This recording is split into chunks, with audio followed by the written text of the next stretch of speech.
Omni SEO. Never heard of it. What is that? ChatGPT, Perplexity, Gemini, all these answer engines. We call it Omni because we're doing SEO on all of them, not just ChatGPT SEO. We're focusing on all the answer engines. Homeowners can now take a picture of all those business cards. They can ask Perplexity, I want you to look at these companies and tell me which one is the most trustworthy. Ask anything and everything you want. It's going to give you an answer. It'll show the best ones. People are going directly from that, directly to that company, and it's right to their website. Welcome to the Home Service Hacks Podcast, the show for contractors who refuse to settle for average. Hosted by Bill Brown, licensed HVAC contractor, AI and automation expert, and founder of ServiceTitan Hacks Community. Each episode features real conversations with contractors, tech founders, and innovators who are reshaping the trades. From AI and automation to pricing, marketing, and management, if it's working in the field, you'll hear about it here. Let's get into it. Contractors hate marketing people because marketing people sell first, right? That's what they do. They have to sell themselves. They have to sell their company as I'm going to increase your leads, right? And I'm going to increase your revenue, not just your leads, not just your phone calls, but your whole business is going to be great because you hired me. So the expectations, and this is from my own experience, the expectations when I hired a marketing company, the more I spent, the more my expectations were. This is going to solve all of my lead problems. I give this company $5,000, $10,000 a month. That's it. I'm good to go. Sometimes the companies drop the ball, but usually they give me way too high of expectations of what they're going to do. They show me case studies of best case scenarios. So I've seen a case study where you have a contractor who's been big in their area, in their third generation, and they have tons of brand equity, and their brand isn't, real. It's, Johnny and Sons, and it's not a wrapped vehicle and beautiful, and their website doesn't look like their vehicles and everything like that. But they have so much history. Then they rebrand, and then they build a nice website, and they start doing SEO. And the digital marketing company goes, look, this company went from 50 million to 100. And it's like, well, maybe I could do that. Maybe I could double. And you're like, well, you're 2 years old though, man. Yeah. It's easier to go from 50 to 100. I've never done it, but I'd imagine that it is, right? But I mean, if I'm a marketing company, I'm putting the best case scenario together too. Got a lot of competition in the space. So we like, as contractors, hard evidence, right? And another thing that I think is a little tricky that I found out, because I quit marketing companies too early because my expectations were wrong. And maybe they told me that, or maybe it was just internal and I didn't tell them my expectations. But one of the things is they're going to get the phone to ring. They're going to get a web form filled out. But then you take it from there as the company. And if you're not good at answering the phone and converting that to an appointment and everything, you could easily go back and blame the marketing company. You could go, you guys aren't getting me good leads. Well, yeah, we're not getting you people that are going to book you and try to call you again and again when they have a problem. These are new clients. When they come in, you got to take care of them. So anything that's a little bit bad in our own process would lead to less ROI, which would lead me back to going to the marketing company saying I need more leads. Well, your booking rate's 55%, man. Yeah. What are you doing with that? And so they could kind of like blame me for it. And as a hard-headed contractor, you could just go, no, it's your fault. I'm going to go with another marketing company, and you get the same shit.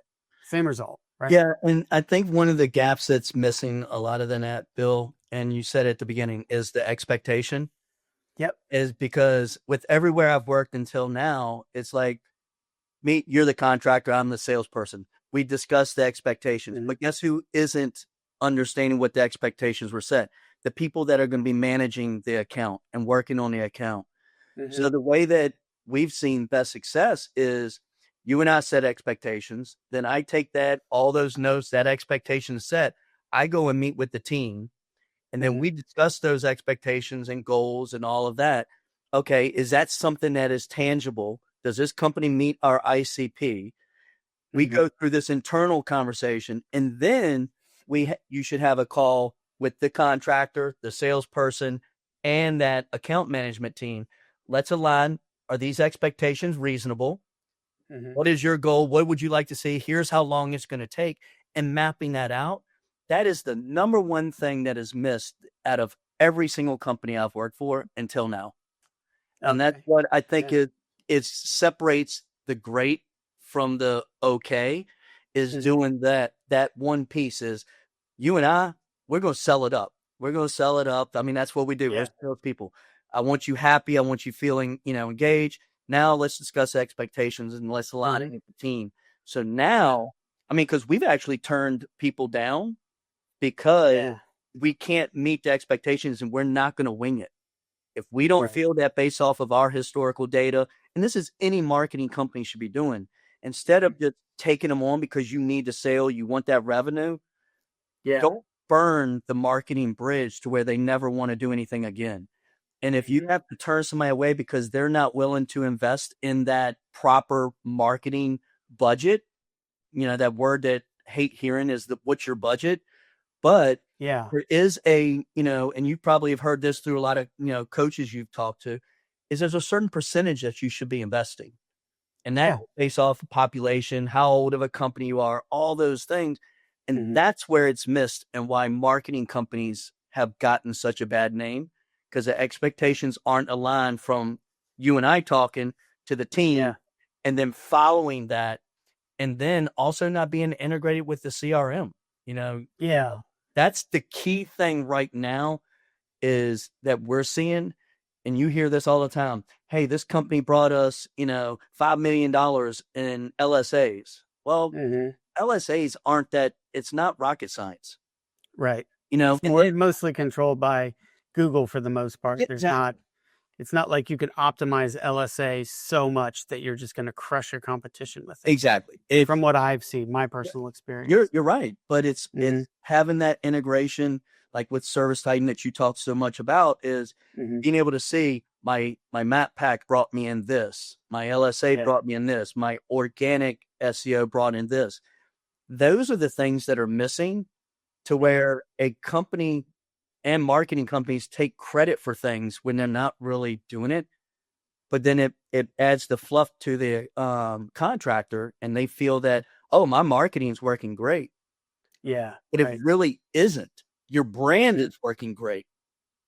Yeah, that's big time. I think that you shouldn't even start doing any sort of outbound marketing until your brand's on point.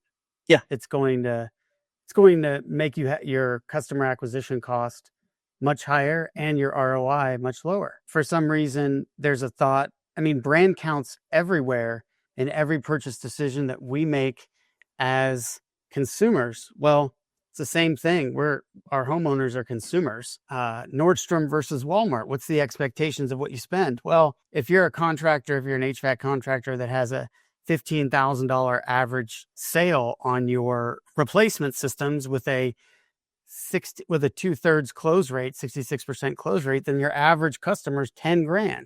Well, if you're somebody that has a $8,000 average ticket with 50%, your average is $4,000 for each new customer. Well, Mr. $10,000 can spend way more than Mr. $4,000. And Mr. 10 has better sales process, has better marketing. That's pretty much that's what's the real difference, right? And so the tough thing about that for marketing companies is that they have to work with that, whether it's good or bad. Yeah. And if you look at a company and you have shit brand, you're like, all right, well, we'll get you in this, your customer acquisition cost that I'm getting for the beautiful wrap truck brands, $200. For you, do you think you're going to be able to get that for $200? I think a lot of contractors, including myself, are technicians turned contractors. When I first started, I was terrible at marketing, and I blamed marketing agencies all the way through a lot of my experience. The only reason I was able to make it was once I did get a customer, we converted at a high rate, and we were able to retain them for a long time. And so our customer lifetime value was high. But initially we could have done much better by me educating myself and understanding how important marketing was. So what you have is you have these contractors who are throwing a lot of money towards marketing and they don't really know much about it. They're hoping to just buy that skill without having the knowledge. And as a contractor, I realized that I have to know all these things. I don't have to do them, but I have to know and talk the talk about marketing, about financials, about bookkeeping and everything, so that I can ask the right questions, have the right expectations with the professionals I work with. And like I said, I used to just shit on the professionals and be like, these guys don't know what they're doing. Well, I don't know what I'm doing. I don't understand what they're really talking about. I didn't really understand what SEO was. My expectation is, hey, this summer, we started in February. My business is in Columbus, Ohio. This summer, we're going to have a lot more customers because we're doing SEO. Now, maybe the marketing company said it's a grind. It's going to take a while. Maybe I didn't hear it that way. Yeah. You know what I mean? So I try to go back and educate myself. And I did that through, I would say, I don't know if it's millions, but it's at least over 1 million in marketing mistakes.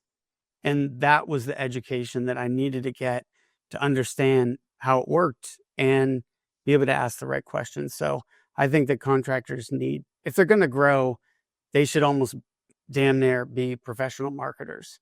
And when we were talking about lead attribution, I thought about that the other day. It's like, you kind of look at marketing like you look at a stock, right? Mm-hmm. Buy a stock and you put money into it and you have an expectation of a return on that stock.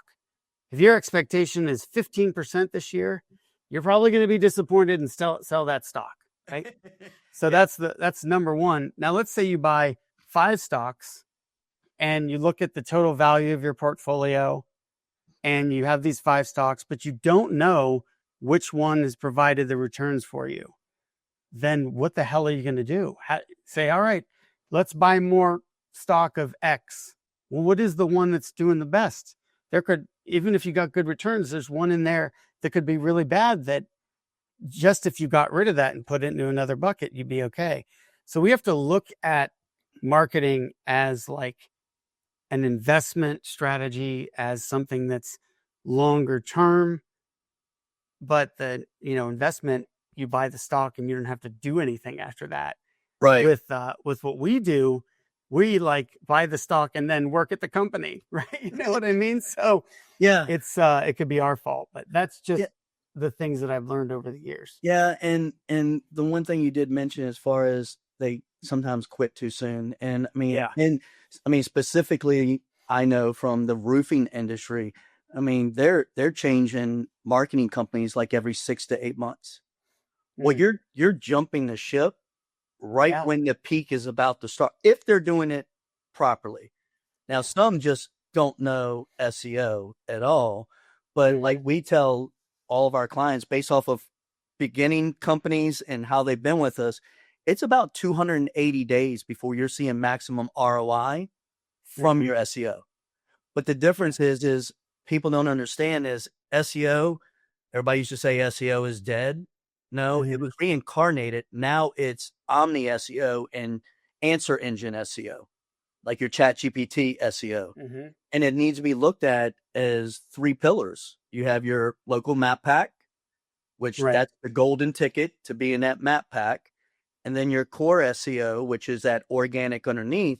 But now that Omni SEO, like AI overview on Google, it's taken up most of the real estate on Google. Yeah. So they're not understanding these things, and they're jumping too early. I mean, I use Tommy Mello, and everybody knows Tommy Mello. And I have a video that's on my Facebook page where he's talking about investing and how much you should be investing, kind of going to your brand that you were talking about, building a brand first. When he goes into a new market, he's investing 25% of the gross revenue goal that he's looking to accomplish, mainly on starting building the brand first. Yeah. Because that's where he's seen success. Then you can dial it down to your 10. Yes, not all of us are Tommy Mello and can do that, But the understanding is that you've got to build your brand online. I mean, Google is the number one referral source there is. So you need to make sure that they know who you are before you start doing all the paid ads and lead aggregators. I know you need that quick leads at the beginning, but if you're not doing this, you're shooting yourself in the foot and that long-term growth. And that's what the hard thing is with getting a lot of contractors to understand, is looking at it kind of like you said with the stock or Bitcoin. Yeah. Let's use the Bitcoin. You know, you're putting that might as well buy Bitcoin instead of spending marketing dollars. Yeah. Right? Yeah. But the thing is that putting that, typically there's a level of risk versus reward. Well, not almost always there's risk versus reward with everything. But if you could just put money in something like Google Ads and always get the return you expect, a great return right away, then Google Ads would start to charge more and more and more until it was right on the edge. I mean, and this is a hard lesson to learn, there's no silver bullet in marketing, because if a company figured that out, they would be the most valuable marketing company there is, like right away. And then competition would come in there and it would make it more difficult. It's just the natural law of the economy. And so I wonder with contractors if their expectations are so high because they're spending the last bit of cash they have in marketing, or they're putting it on a credit card, and it's so risky and their business is in such dire straits that they have to get those returns in order to pay next month's marketing bill.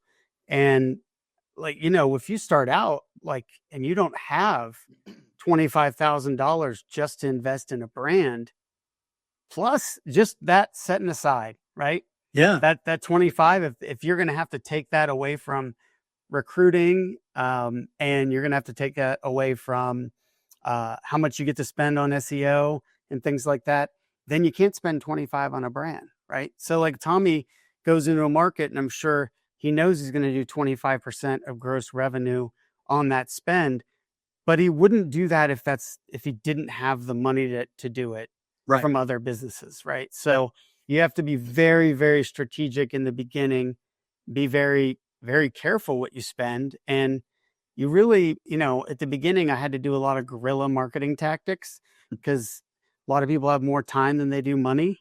And I had more time than I had money. And build a website, did it myself, which today maybe you can do, maybe you can't, depends on the skills you have. But the map pack was how I built my business. But that was back in 2012. Yeah. Could I focus everything on that today and do it? I don't know. Even the big guys didn't have tons of reviews. So I was like, oh man, if I get 55-star reviews on Google, I'm good to go. I was able to do that in less than a year with no marketing funds, and it just started to compound from there. Some companies built their brand on their business on Angie's List in the mid 2000s. Some of them built it a little earlier than that on Google pay-per-click. And what is it today? Well, there's a lot of noise in the market, right? A lot of noise. There's way more than there was 15 years ago when I started. So if I were going into the market today, no money from scratch, I'd be like, this is overwhelming, right? The first thing I would do is focus on my brand though, and work really hard at that. So we talk about this SEO, which for me was always like black magic, snake oil type stuff, because I didn't understand exactly what the programmers were doing for it, right? I could understand what pay-per-click was because I physically saw the ad. I knew where it was going, and they could say, this is the ad we made for you. This is who we're serving it to. Okay, I understand that. You do a direct mail card. This is the audience that's getting it. This is what the ad looks like. And you get a physical copy of the card. SEO, we're doing backlinks. We're doing on-page SEO. We're doing these tags. I'm like, what the hell is this? Why would an H1 tag matter?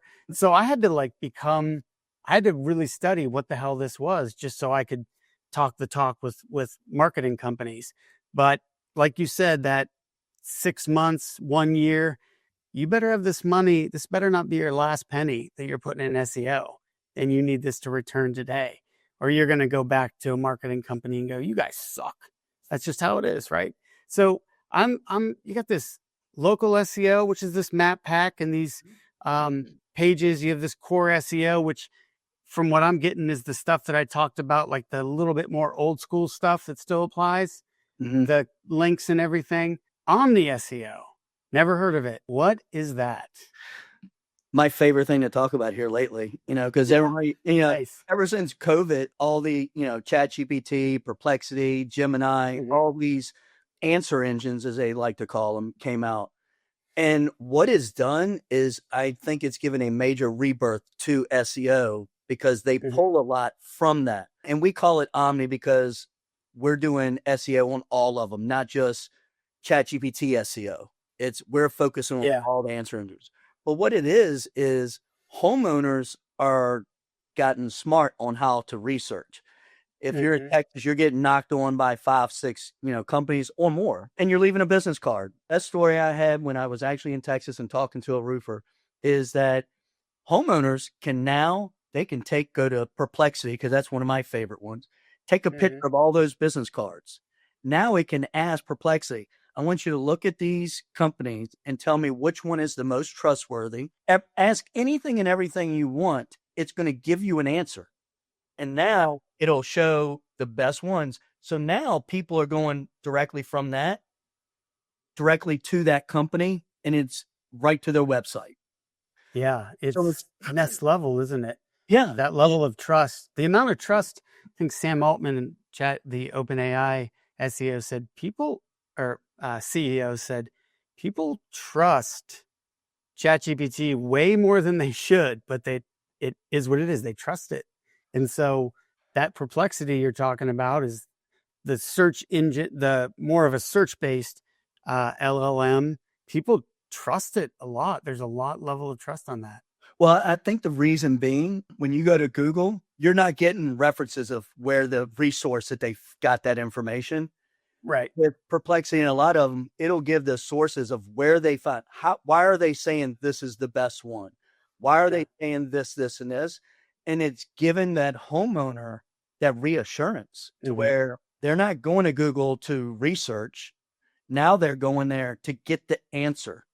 And that's why Google came out with AI overview. I don't even go past AI overview anymore. I don't really need to, right? Where I've been talking a lot about this is, a lot of companies, I don't see it being that big of an impact right now. Well, I use an analogy, and I love analogies, is it's a lot easier to jump on a train when it's going 5 miles an hour and it's going full speed at 120.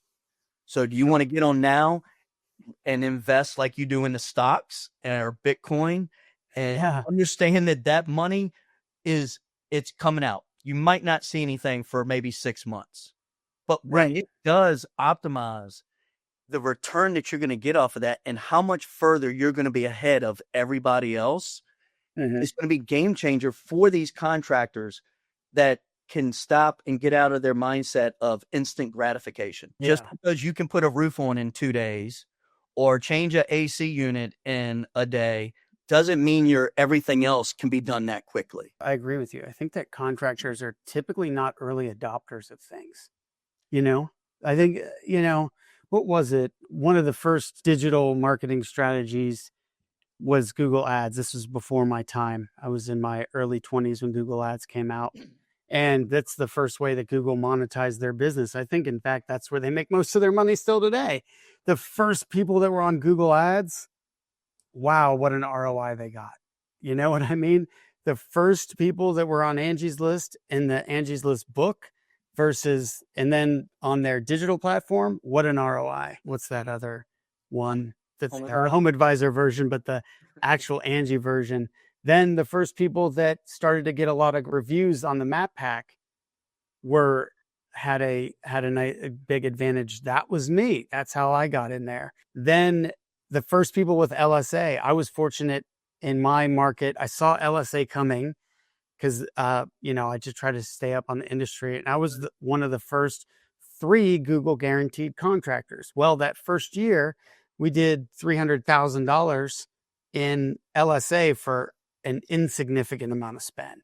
I mean, I don't even know I don't remember the cost per lead. It was so cheap, but it was like a newer Google Ads version, right? And so everybody was listed on there, but none of them had the green check mark except for me and 2 other contractors. Well, now there's 50 of them, and there isn't even the inventory in the market enough to get that kind of money, right? And so if you can get first on something, maybe even a little early, if you're not early, you're late, right? Right. Then you're going to see big returns. But like we were talking about, if that's the last bit of money you have is to spend your money on AI search, and you need it to make or break your business in 6 months, nobody can promise that it's going to be there in 6 months. They just can't. Yeah. And I would, if somebody was that, taking that much of their money and hope and dream, I wouldn't recommend doing that. Yeah. And that's where being with a company or a marketing person that has integrity, which is hard to find, I think, in these days, is not just selling to sell, but selling to what's going to be the best fit, meeting their goals, their expectations, as we've talked about a couple times. That's going to be the key differentiator. But the early adopters, are going to be the ones that are going to win all of this. I mean, if you look at back in, because I'm really old school, I used to work for the Yellow Pages, the phone book and all that. And I was part of the company that was the very first reseller of Google AdWords, yp.com. Okay. But the people that were already in the phone book that had those, the biggest ads in there. 2-pagers, right? Yeah. And were the first adopters to the paid advertising, were the most successful and were hard to beat. And that's what I'm trying to educate people on with this Omni. Even if you're not able to come on board and work with me and our team, there's things that they can do to start getting themselves prepared and maybe see some small little tractions before they can invest in that, because it is the way of the future for search. I mean, ChatGPT is going to triple the amount of searches that are done by next year. I mean, it's not stopping. So the importance of that is going to be finding a company that, for one, they can trust. And that's where it's been very hard, because, I mean, hey, I have to make cold calls and all that. And every time you call on a contractor, man, we're good. We all have horror stories, right? Exactly. For whatever reason. And again, if we had unreasonable expectations, or we had the right expectations and the marketing agency did not fulfill their promises. Either way, I don't know any contractors that feel like they haven't been torched by a marketing agency. 100%. We are on guard, man. We're like going to Homeowners and trying to offer them a furnace and air. And the last company that did it didn't put one in and charged them 15 grand. And now there's nothing there. So most homeowners aren't like that. They're pretty reasonable, but us as contractors are not reasonable when engaging with marketing companies. And I wasn't personally. No, I totally agree. And I think that's one benefit that I can bring, because I was a contractor with my father. I was an electrician. I mean, my dad did everything, but, as far as ceiling work, painting, carpentry, whatever needed, he did. So I understand it. Man, I wish I knew now back then, what I know now back then, we probably could have quadrupled the company, Yeah. But the thing of it is just really understanding what a contractor goes through and their mindset of that, and just being vulnerable for them and being and listening to them, so to speak. And what was the pain? What was the expectation that marketing person gave you? Was it realistic? What is it that we can offer, and all these things? But the biggest thing that I like to tell them, and even when I'm cold calling, sending emails or whatever, is you don't know what you don't know. Just because, you can look at some people, man, that he is healthy and all that, but he goes to the doctor and he's got skin cancer, colon, whatever it is, you don't know if you don't get it checked. So the one thing that I recommend every contractor to do, either once or twice a year, is to get a third-party company, somebody that's not doing your marketing. Let them do an audit. See what gaps there are. You might uncover some, because one thing that I tell everybody is like, look, just meet with me for 15 minutes. Even if we don't do business together, I'm going to give you stuff that you can maybe take back to your marketing team Yeah. Be like, hey, can we fix this? Also, Also, for some sort of consensus, yeah, 3 marketing agencies all say the same thing, then, I mean, they're looking at similar insights and they have some sort of a consensus. If one of them's, if they're all wildly different, then you kind of have to step back and go, maybe I should even check more, right? Yeah. So get a couple of bids, right? yeah. I mean, Just to understand, get educated on what you're spending about the most amount of money on. For HVAC, equipment was the most money, then Oh labor, God, yeah. things like that. But on the below the line, marketing was up there. It was yeah. up there to, sometimes it was the most expensive below the line number for Yeah. us. And it We were was really definitely trying to something that could make or break a company. One thing I tell every contractor I talk to, whether you do business with me or not, make sure you're fully integrated with your CRM. We believe in it so much that if you don't have a CRM when you work with us, we give you one. We own Nutshell, which is a CRM as well, because we know the importance of the growth that can help with and the understanding of your business, where we want to make sure that they have all the tools needed. I can't say enough as far as SEO. If you're not doing it, you need to do it at some level. Even if you just have a company focus on your local map pack, doing, posting on your Google business profile, making sure that you're tagging it with the longitude, latitude, those type of things, reviews, and do not pay to get reviews, get real reviews from clients and responding to those and because I did a search on ChatGPT and I was like, look at these companies and tell me, look at their reviews and how many do you feel that didn't come from an actual client? And you'd be surprised how many come back with that. And homeowners are looking at that type of stuff. Hey, tell me the best roofing company, HVAC company with real reviews from actual clients, because they know people are buying. There's contractors on Facebook that are posting that they're buying reviews on their I would think that AI, when the more that people start to use AI, the more it'll be able to filter that stuff out. Like, even if it's the contractor that has 4.9 stars and 10,000 reviews in their market, AI will read all of those reviews, read all of them. I went through, if I were a contractor today, I would go into all of my competitors' reviews and I would copy everything that they say and I would paste it into ChatGPT and I'd start to get insights from it. What do customers like about this contractor? What do they not like? And that way I could be different than those other ones. But AI will be able to sift out those fake reviews. Maybe unless those fake reviews are written by AI. Who knows? It's hard to tell. I can't tell you this because I actually wrote the reviews for this. Yeah. I don't really know. Yeah, it's fake because I have that in my memory of me doing it. The AI is a wild world. I mean, I've knew that I had to get out of the contracting business right when I saw the first time I ever used ChatGPT. I was blown away. Yeah. And as a tech guy, that nothing's really done that for me before like AI has. I said, this is the future. This is like the first time that somebody bought something online and it just was delivered, right? Or this is like being the first person in a corporate meeting to show up with an Excel spreadsheet that you did while everybody else has done it on, I don't even know what paper they used before that. Graph paper, what the hell they use? It's just so different and so ahead. It's going to change the world, I believe, profoundly. I don't think it really has yet.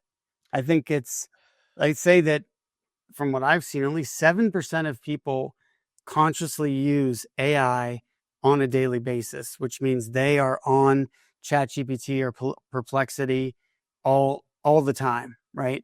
And they're doing those searches and everything. And then 70% of people interact with AI unconsciously. So they're online and they'll Google search and they'll get AI results, right? Things like that. But do we think that that 7% is where it's gonna stop? Oh no, man, this is gonna go up and up and up. I mean, the day that I discovered ChatGPT, I bought the subscription to it, and then I bought the subscription for my wife and my kids. And my kids use ChatGPT for school, even though they're not supposed to. I said, this is the future. This is the future, man. This is everything right here. And it's made my output at least 3 times, made me 3 times more productive than it normally would be.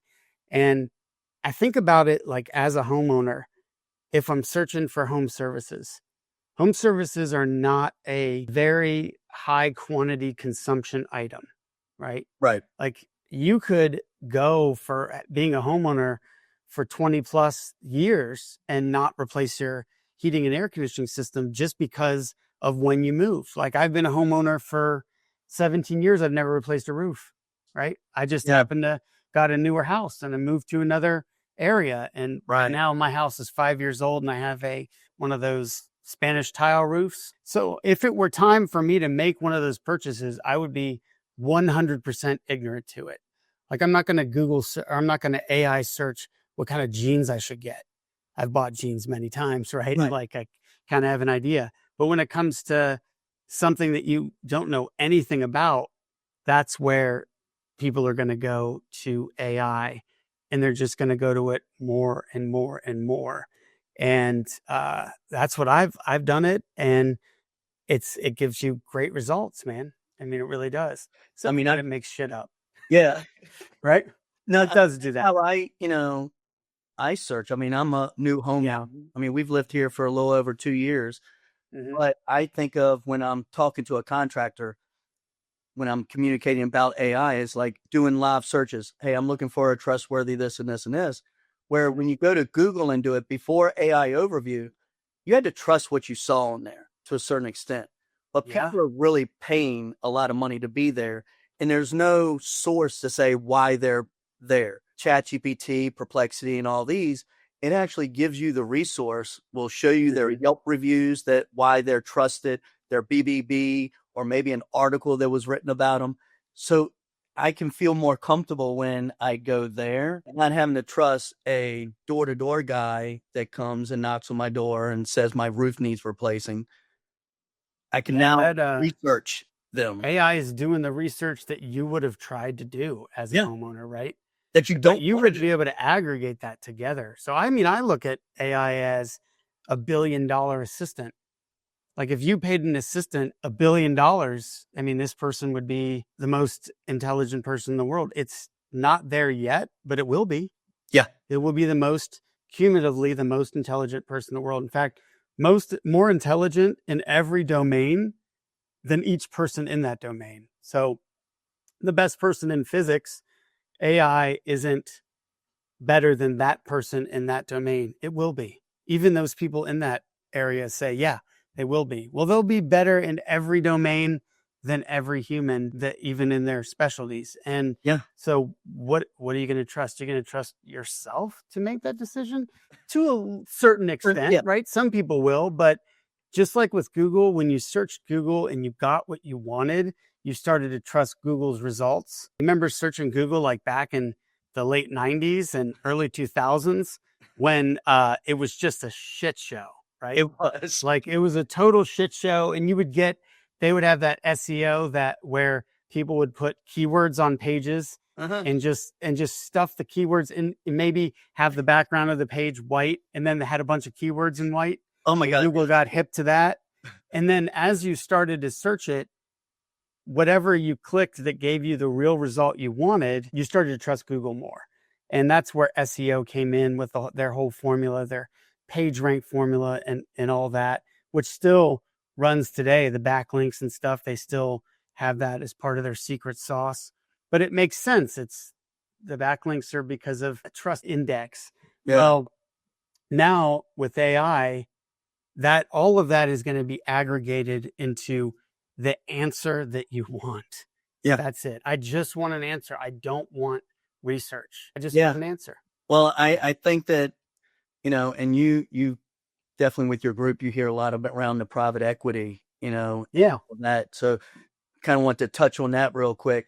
Is we work with a lot of private equity companies, and I have for years. And one thing that I think contractors are missing on is when they're looking to be purchased or whatever it is. Yeah. A company, let's say you have Bill's HVAC and Cory's HVAC. Bill, he's got 10 million in revenue, but he has no organic presence. Everything's been through lead aggregators and paid and networking. Yeah. But then you would have Cory, who's got a strong digital brand through local map, organic, Omni SEO, all that strong. Maybe he's only Mhm. earned 6 million. Who do you think the private equity is going to want? The one that's got Something they can put more money behind, Yeah. because Mr. League aggregator's pretty much maxed out at that point, right? Yeah. And He is. none of those building his brand. He's just buying Right. He's building Angie. He's making Mhm. Angie more relevant on Google, but he's not Sure. helping his brand.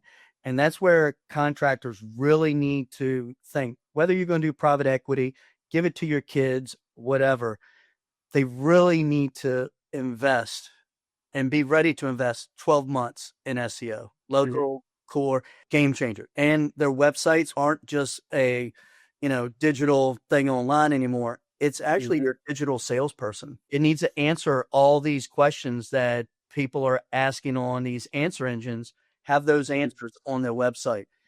That's the key thing that I want everybody to understand. Yeah. SEO is more important now than it probably ever was. Really making sure that whoever they're working with has a grasp on all three and not just looking at SEO as one, because it's not. Mhm. They all have their each individual strategies that need to be done, and having a company that execute it and lays out, hey, well, this is going to be the focus for the first 4 to 6 months. This is 6 to 12 months, and really setting the proper expectations with each other and the team that's managing it. Those are my key things I want to make sure anybody in the contractor world understands. Let me check something out real quick. Yeah. You're more of a specialize in the roofing space, right? Like you in particular. Let me see him. Yeah, roofing, and I mean HVAC, because I was a roofing coach for Revolt back in the day, so soft spot for the roofing. I'm checking out. I want to see what the average revenue, you might know this offhand, for a roofing contract in the United States is. I think it's going to be right around 2.5 to 3 mil. Okay. Because you got Texas is the one state that throws everything off. Because you don't have to be a licensed roofer to do roofing. So here's ChatGPT stats, which could be made up. No, they have it from ibisworld.com. Okay. Who knows? Market research report. $76.4 billion U.S. roofing industry revenue, 96,000 contractors, an average of 795,000 per year. Average owner makes 85K. Average net profit, 3.3 to 5%. What? Okay. Yeah. It's always way worse than you think on those. So, Yeah. now let me get the average HVAC contractor. It's worse as far as revenue goes. $156 billion market, growing at 2.5% annual. 115,000 businesses. Well, this also includes commercial. So the average residential HVAC contractor revenue is $1 million, probably driven up significantly by these large aggregate private equity companies. Average net profit, 2 to 6%. Owner take home net income, 20 to 150K. I don't really feel like that's a great number. That's too big of a range, right? Yeah. So at $1 million, let's take an average of $1 million contractor, which is not somebody who just started. Some of them can be, but a technician turned owner. It's got some traction, probably a good referral business. Let's say his budget is going to be 10% of that million, right? Which is, it's decent. You could go higher than that. But let's say he's got a $100,000 budget annually. Let's just make it 12%. 120,000 annual budget, 10K a month. If you were a contractor with 10K a month, where would you put that 10K as far as marketing goes? I love that question. Thank you so much for that. You're welcome. So the way first is foremost, making sure the website is built for 2025 and moving forward. Answer engine stuff and questions, answers on there. Local SEO, core SEO to start. Okay. Then LSAs. Because LSAs is going to be the best cost per lead to get those leads in. And then once you're building up your capital, then you can start trickling into the paid advertising and Omni SEO. But I would go very heavy, well-written website, okay? Local SEO, go super aggressive with that, making sure the company's doing at least 2 posts a week with citations, all that being done properly. Core SEO doesn't need to be super aggressive, but being 5-mile famous, so to speak, or 10-mile famous in your area. And then the LSAs. That's what I would invest heavily first off, and then grow into the others. That's where you have that strategy team that you're working with your market that's looking at that 6 to 12 months. Awesome. Yeah. What is one SEO myth that you wish would just die? That is dead. Yeah. You hear that all the time, right? I hear it SEO is dead all the time. all the time. I mean, you can have SEO ramp faster if you want to invest in certain type of backlinks, high-end backlinks at the beginning, but it's definitely the biggest thing I hear is it's dead. And then marketing companies don't know how to do it.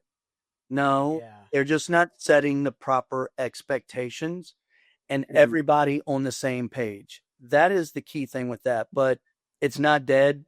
It's been reincarnated, and it's more important now, as I've said, as ever. Nice. So what is one thing that you wish every contractor knew about their Google presence, their online presence? How homeowners see them online and not how they see themselves when they're searching for themselves.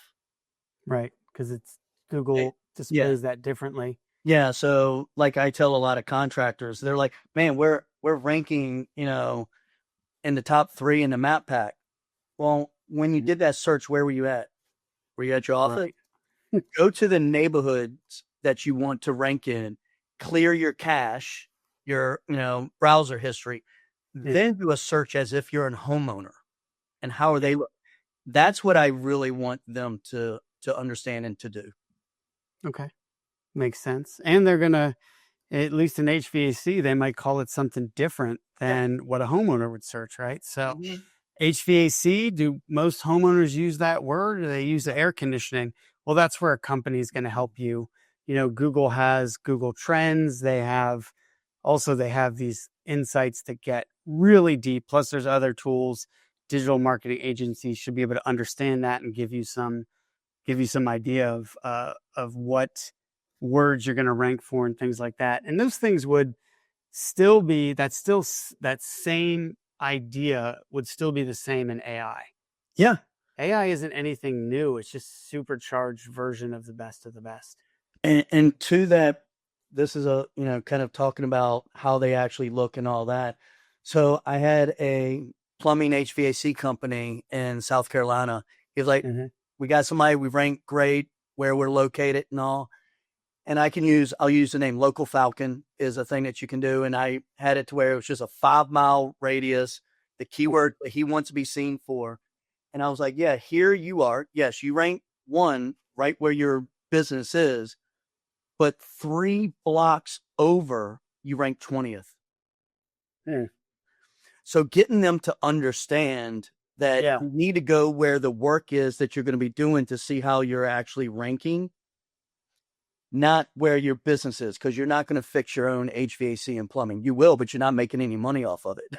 So really understanding that is where a lot of contractors are missing out right now. So really, to take your business past that $1 million, $2 million, $3 million is going to be your knowledge and application of marketing. Yes, 100%. That's going to be, there's no $20 million contractor that doesn't understand marketing. That just doesn't get that way. Right. Yeah. I mean, obviously there's tons of other things that it takes in there, being able to take that lead and see it all the way through the funnel to turning it into an actual customer who buys and then buys from you again and again. But ultimately all of that stuff is marketing. But the first part of it is getting the lead in the first place. And where are these leads? And they also have a lot different of quality from one lead to another, right? So I always knew that LSA always was very good quality leads for us. But it was local and people saw our reviews and everything, and they were closer to a purchase decision than how other people found us, right? Yeah, and to your LSA point is, they rank you in that a lot off of reviews and location. So that has a lot to do with your local SEO. If you're not strong and dominant in there, you're not going to be that number 1, number 2, or number 3 in the LSAs. Again, coming back to the importance of SEO. Right. It's going to power that best cost per lead, which is LSAs. Mm-hmm. That makes sense. Guess we could kind of think of SEO as anything that's not paid search, kind of anything. There's a big bucket when it comes to SEO. It's not just one little piece. So I guess there's some pieces of it that might end up dying out, but in general, there's some that'll become more important. I think SEO influences even everything in paid when it comes to Google. If you have strong organic trust and reviews all in your organic stuff and all that, and you're ranking well there, who is Google going to show higher than anybody in PPC? Sure. Makes sense. You might have somebody that spends a little bit more, but they don't have the total brand package online. And this company that's doing everything is going to be the one that's going to win out. That makes sense. This was great. It was good. I really enjoyed it. Man. I love talking about marketing stuff. I can tell. Stuff. Yeah. I just like talking about business in general, man. I just, that and operations and everything. Marketing is just a big piece of it. If you don't know it, you're dead. You'll just stop. Just get to a point where you stop and you're like, why can't I grow anymore? It's just something that I had to kind of become a pro at. I understand why contractors don't like it. But I think what's fun about it, and it always has been for me, and I think it's a little bit because I'm a little ADD, is it's always changing. Yeah. So it's always moving in a different direction. Something's going to wow you and you're over here. And then it's like, oh man, they just added this to ChatGPT, and all that. Cause like Perplexity will even show that if you do a search for HVAC companies, it shows the map pack. It shows them where they're located on the map, everything. So it's just intriguing because that's changing almost every week. Just helping contractors understand it enough to adapt it in some way.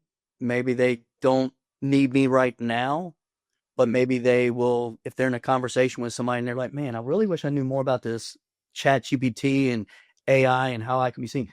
Well, hey, give Cory a call. He's not going to try to sell you. He'll educate you. Yeah, the whole takeaway really from what I see is contractors have to educate themselves on all aspects of marketing, especially on the digital side. Get to learn this if you want to grow. Got to know it. Yeah. Right? Can't outsource all this knowledge. The knowledge does exist out of there. You got to be able to understand it yourself so you can ask the right questions. Yeah, absolutely. Makes sense. Awesome. And man, thanks for coming today. Appreciate it. Absolutely. Thanks for listening to the Home Service Hacks podcast. Be sure to subscribe on your favorite podcasting platform so you never miss a future episode. For more information or to connect with Bill, you can check us out on Facebook at ServiceTitan Hacks or visit our website at ServiceTitanHacks.com. We'll see you next time.